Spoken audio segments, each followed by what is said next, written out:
ये है सीबीएन की प्रस्तुति और आप देख रहे हैं एक नई जिंदगी। आज एक नई जिंदगी में सनी को प्रेम में मिला धोखा और अंजम्मा की हैदराबाद में सहायता की सीबीएन ने। असतो मा सद्गमय तमसो मा ज्योतिर्गमय मृत्योर्मा अमृतंगमय। जयते जयते जयते जयते जयते मम भारत जयते। नमस्कार एंड वेलकम दोस्तों, मैं हूं प्रशांत, आपका होस्ट। नमस्कार दोस्तों, मैं हूं नीतू और हम दोनों आपका स्वागत करते हैं एक नई जिंदगी में। दोस्तों, जब हमें किसी से प्यार होता है तो मानो ऐसा लगता है कि हमारी तो दुनिया ही बदल गई है। हम जिससे प्यार करते हैं उसके लिए गाने लिखते हैं, कभी कभी तो लोग कवि या शायर हो जाते हैं, तरह तरह के ख्याल बुनते हैं और बहुत सारी हसरतें होती हैं दिल में कि एक दूसरे को खुश कैसे करें, उनके साथ कैसे रहें। लेकिन ज़रा सोचिए, जिन लोगों का दिल प्यार में टूट जाता है, या अगर हम यूं कहें जिन्हें प्यार में धोखा मिलता है, उनके दिल पे क्या बीतती है।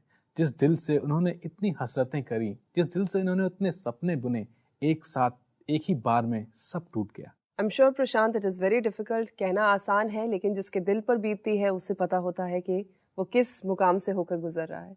आज की कहानी को ही देख लीजिए। सनी पंजाब का एक सीधा साधा सा लड़का, उसने भी किसी को अपना दिल दिया, वो भी प्यार में था, लेकिन प्यार में धोखा मिला। उसके बाद उसने क्या किया, वो जहर को अपनाने लगा, वो मरने की कोशिश करने लगा। लेकिन ऐन वक्त पे किसी ने उसे बचाया। कौन है वो शख्स जिसने उसे बचाया, जानने के लिए देखते हैं ये कहानी। जैसे ही मैं बढ़ने लग गया था तो मैं किसी चीज़ की तलाश में था। मैं बिल्कुल अपने आप में अकेलापन महसूस करता था और मैं आनंद की तलाश में, शांति की तलाश में था कि मुझे कहीं से कोई ऐसा दोस्त मिले या कोई ऐसा साथी मिले जो मेरे साथ रहे। हालांकि मेरे बहुत सारे दोस्त थे, लेकिन फिर भी एक खालीपन मेरे जीवन में हमेशा था। अकेलेपन का दर्द और भी ज्यादा तब बढ़ गया जब सनी अपने गांव से निकलकर गुरदासपुर शहर जा पहुंचे। मसीही परिवार में जन्मे सनी को आगे की पढ़ाई के लिए अपने परिवार को छोड़ना पड़ा। तो जब मैं कॉलेज में गया था तो मैं आम जवान लड़कों की तरह एक लड़की के प्यार में पड़ गया था और उस लड़की से मैं बहुत प्यार करता था। तो मैंने सोचा था कि शायद मेरी वो कमी पूरी हो गई है जो मुझे चाहिए था। तो उस लड़की से मैं बहुत प्यार करता था और वो लड़की भी मुझे प्यार करती थी। गहराई तक प्यार में डूबे इस जोड़े ने कई वादे किए और अपना जीवन साथ में बिताने के सपने देखे। कॉलेज के साल निकले और पढ़ाई के बाद सनी नौकरी करने चंडीगढ़ चले गए। कई महीनों के बाद घर लौटने पर उनको एक खबर मिली। तो मैं एकदम बिल्कुल निराश हो गया, बिल्कुल टूट गया कि मैंने एक साथी चाहा था जिससे मैं प्रेम कर सकूं, जिसके साथ संबंध रख सकूं, जो मेरे खालीपन को भर सके। लेकिन आज वो भी बिना बताए मुझे कुछ इन्फॉर्मेशन नहीं दी और वो लड़की कहीं दूसरी जगह पर शादी कर रही है। तो मैं बहुत निराश हो गया, बहुत परेशान हो गया। तो मैं बिल्कुल टूट गया था। सनी को जीने का कोई भी मकसद नजर नहीं आया। उस लेटर में मैंने ऐसा लिख दिया, ऐसा बना दिया, मैंने किसी के ऊपर इल्ज़ाम ना आए, ना वो लड़की के ऊपर आए, ना मेरे माँ बाप के ऊपर कोई बात आए। तो मैंने उसमें कुछ बहाना बना दिया कि मैं अपने जीवन से बहुत तंग आ चुका हूँ, तो मैं अपने जीवन को ख़त्म कर रहा हूँ, मेरी मौत का जिम्मेवार मैं खुद हूँगा।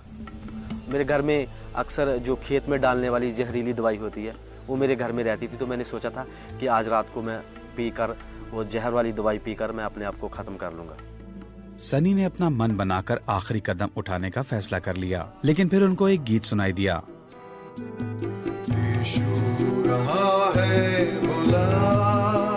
वो गीत उनके गांव में हो रहे एक मसीही प्रार्थना सभा में गाया जा रहा था।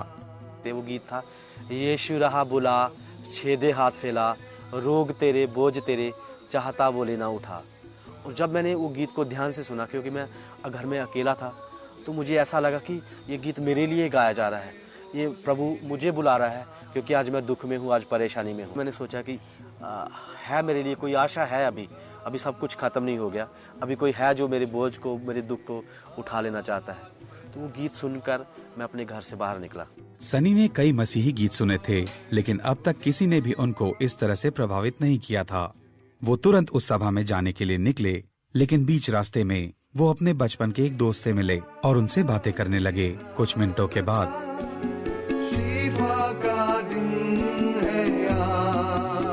दोबारा एक और गीत सुना। वो गीत था, निजात का दिन है आज, कबूलियत का दिन है आज, अब जल्दी आ, देर ना लगा, शिफा का दिन है आज।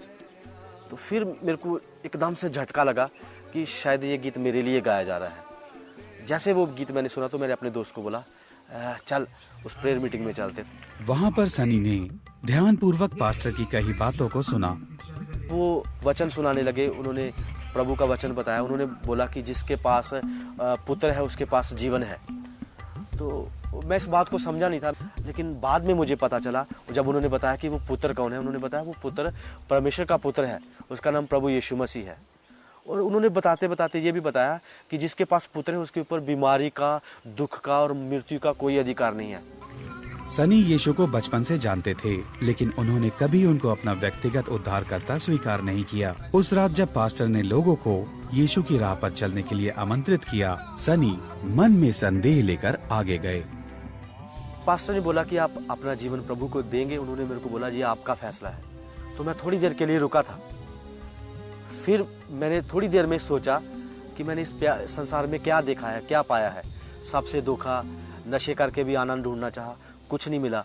तो थोड़े ही समय में मैंने अपना डिसीजन दिया कि हाँ मैं अपना जीवन प्रभु यीशु मसीह को दूंगा। फिर उस समय मैंने अपने पापों की क्षमा के लिए एक छोटी सी प्रार्थना की पास्टर के साथ, और मैंने अपना जीवन प्रभु को दे दिया। जब पास्टर प्रार्थना कर रहे थे, सनी को यीशु के सामर्थ का अनुभव हुआ। वो दिन जो था वो मेरे जीवन का सबसे दुखी दिन था। और जब वो हाथ रख के मेरे ऊपर प्रार्थना कर रहे थे तो मैं आंसुओं से रो भी रहा था, और मुझे इतनी अद्भुत शांति मिल गई थी। तो मुझे लगा कि ये प्रभु यीशु मसीह की वजह से ही मुझे इतनी शांति मिली है। सनी की खोज यीशु मसीह पर पूरी हुई। उन्होंने चंडीगढ़ की अपनी नौकरी छोड़ दी क्योंकि उनको जीने का नया मतलब और उद्देश्य मिल गया था। और उस समय मैंने प्रभु यीशु मसीह के बारे में बताना शुरू किया। उसकी वजह यह थी कि मेरे गांव में मेरे जैसे बहुत सारे लड़के थे, जवान लड़के थे जो नशे में जीवन बिता रहे थे, जो शांति की तलाश में। तो मैंने प्रभु यीशु मसीह के बारे में लोगों को बताना शुरू किया, और बहुत सारे जवान लड़कों ने प्रभु यीशु मसीह को अपना जीवन दिया। पिछले 14 सालों से सनी युवाओं को यीशु को एक बार अपने जीवन में परखने के लिए प्रोत्साहित करते आ रहे हैं। आज वो रुथ के साथ विवाहित हैं और 2 बच्चों के पिता भी। आज वो हर अवसर पर अपने उस इकलौते प्रेम के बारे में बताते हैं, जिसकी वजह से उनका जीवन बिल्कुल ही बदल गया। मैं तलाश में था अपनी जवानी में कि कोई मुझे मेरे खालीपन को भरे, कोई सच्चा साथी मुझे मिले। और मैं देखता हूँ कि जब प्रभु यीशु मसीह को मैंने पा लिया है तो वो सारी चीज़ें जो हैं प्रभु यीशु मसीह में मुझे मिल गई हैं। मेरा खालीपन जो था वो प्रभु ने भर दिया है। मुझे सच्चा दोस्त, सच्चा मित्र और जीवित प्रभु मिल गया है। आज हमने देखा कि सनी ने प्यार में धोखा खाया। अपनी जान देने वाले थे सनी, लेकिन परमेश्वर ने उन्हें बचाया, उनके टूटे हुए दिल को फिर से जोड़ दिया।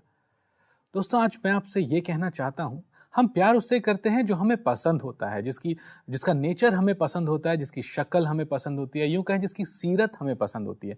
लेकिन परमेश्वर हमसे उस स्थिति में प्यार करते हैं जब हम किसी को भी पसंद ना हो। हम जब पाप में हैं तो परमेश्वर हमसे प्यार करते हैं। जी दोस्तों, बिल्कुल सही बात है, क्योंकि बाइबल भी हमें यही बताती है कि हम इंसान जो हैं वो बाहरी रूप रंग को देखकर किसी से प्रेम करते हैं, लेकिन परमेश्वर हमारे दिल को देखता है, हमारे हृदय को जांचता है, और उसने तब हमारे लिए अपनी जान दी। अगर हम यीशु मसीह की बात करें, उन्होंने तब हमारे लिए जान दी जब हम पाप ही में थे। आज का ये मौका है आपके लिए कि अगर आप धोखा खाए हुए हैं, अगर आप भी ऐसी सिचुएशन में हैं, तो प्रभु आपको पुकारता है कि मेरी बच्ची, मेरे बच्चे, मेरे पास आ, मैं तुझे वो विश्राम दूंगा। तो दोस्तों, क्यों नहीं आज आप इस सच्चा प्यार करने वाले परमेश्वर को अपने जीवन में बुलाते हैं? क्यों नहीं आज आप इस परमेश्वर के समीप आते हैं जो ना कभी आपको छोड़ेगा, ना कभी त्यागेगा, जिसने आपके करीब आने के लिए जान दी। आइए मेरे पीछे इस प्रार्थना को दोहराइए और बुलाइए प्रभु को अपने जीवन में। आंखों को बंद करिए, सरों को झुकाइए।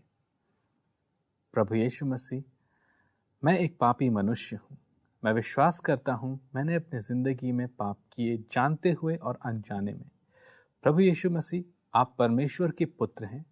मैं विश्वास करता हूँ प्रभु कि आपने हमारे लिए अपनी जान सलीब पे दी और तीसरे दिन मर के जी उठे। प्रभु, मैं विश्वास करता हूँ कि आप दोबारा आने वाले हैं। प्रभु यीशु मसीह, आपने हमसे इतना प्यार किया कि अपनी जान दे दी। आप मेरे जीवन में आ जाएं प्रभु। प्रभु, मैंने प्यार में धोखा खाया है। मैं आपसे प्यार करना चाहता हूं और मैं विश्वास करता हूं कि आप कभी धोखा न देने वाले परमेश्वर हैं। प्रभु, आज से मैं आपके पीछे चलूंगा। प्रभु, अपने आप को, अपने प्यार को मुझ पे प्रकट करें। आमीन। आमीन। जब प्रभु अपना प्यार आपके ऊपर प्रकट करता है तो आप भी शायर बन जाते हैं, कवि बन जाते हैं। कई लोगों को मैं ऐसा जानता हूं, जब उन्होंने परमेश्वर से प्रेम किया तो उन्होंने गाने लिखे, उन्होंने शायरी लिखी परमेश्वर के लिए। अगर आज आप परमेश्वर के बारे में और जानने के उत्सुक हैं, उसके प्यार के बारे में और जानना चाहते हैं, तो फ़ोन करिए इसी समय हमारे प्रार्थना भवन में। हमारे प्रार्थना सलाहकार तैयार हैं आपका फ़ोन रिसीव करने के लिए और आपके लिए प्रार्थना करने के लिए। परमेश्वर के इसी प्रेम को आगे बढ़ाते हुए हम आपकी सहायता के लिए लाए हैं tipritv.com। हो सकता है कि आज आप अकेले हैं, बहुत दूर किसी ऐसे जगह में हैं, ऐसे देश में हैं जहां सब अनजाने लोग आपके आसपास हैं, तो फिक्र मत कीजिए। tipritv.com पे लॉगिन कीजिए। आइए देखते हैं इसकी एक